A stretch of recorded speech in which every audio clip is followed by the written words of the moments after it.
So Kate, tell us about Boyfriend, or more specifically Billionaire Boyfriend, the newest fragrance from your portfolio. Why, thank you. Billionaire Boyfriend. I wanted to create a fragrance. I had always had this in mind from the beginning, from the inception of Boyfriend, the brand, and with each February launching a different boyfriend with that is a different story, a different media campaign, and an olfactive category. So this one was actually one of the first fragrances we came up with. It's got a little sass to it, and I think the whole brand does. There's a wink and you know, the whole story, and that's part of what I heard there's a intrigued me. good story behind the idea of a boyfriend portfolio to begin with. So tell me about that. Yeah, it actually was inspired from a breakup. My boyfriend and I had broken up. This was years ago. I'm fine now. Everything's good. I just had to create an entire brand based around To the get story. over it. Right? But no, I was literally shopping here in New York, and I was like, oh, I missed his scent, and sort of that memory of him. And I thought, oh, I don't have to have a boyfriend to have that boyfriend scent. I'm going to go to the men's fragrance. I'm going to go buy a bottle. And as a little bell went off, I'm like, boyfriend, wouldn't that be a great idea for a fragrance? Like boyfriend in a bottle, and all these, the story of it, and the taglines, and the slogans, and kind of little movies started going in my head about it. And then I thought I put it to bed. I didn't, no pun intended. I didn't pursue it because I really thought that in terms of celebrity fragrances, the market had been kind of saturated, and I wasn't interested in doing that.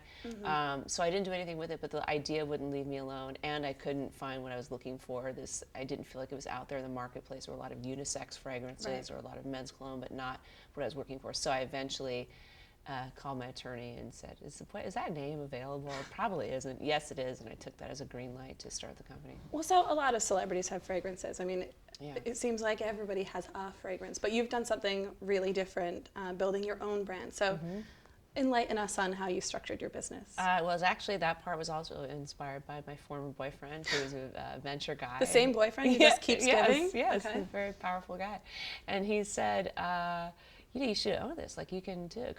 Go finance it yourself and shop it. If you sell it, then get a loan from the bank. And that's exactly what I did. And it wasn't just that I didn't want to do a licensing deal or royalty deal. I really wanted it creatively to be mine. I had such a specific vision. That's so cool, because you've learned all these different aspects of the company. Yeah, everything from packaging to where we source our materials to problems here or there, and it's been an incredible journey. And you've also been super involved in the marketing of the fragrance, right? So you do these really cool webisodes. Some of them are pretty racy. Yeah, part of what I was inspired to do with the brand was literally with no marketing budget per se to try. It was part of my kind of creative capitalism experiment. Right. Plus, you're using your own money, so we're not talking about some giant licensing empire behind you to fund this project. It was all my funding, and I wanted to see if I could launch a brand just solely using digital media as my marketing platform.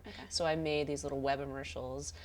So we didn't have, there's no ad budget. We're not doing big buys and beauty books, and that had never been done for a fragrance before. So, and I had fun making these little movies. So I wrote and directed, was in the first web commercial, the first 2 sets for our HSN launch and our Sephora launch, and then continue to write. And I wanted, I think a lot of most beauty brands, it's very serious.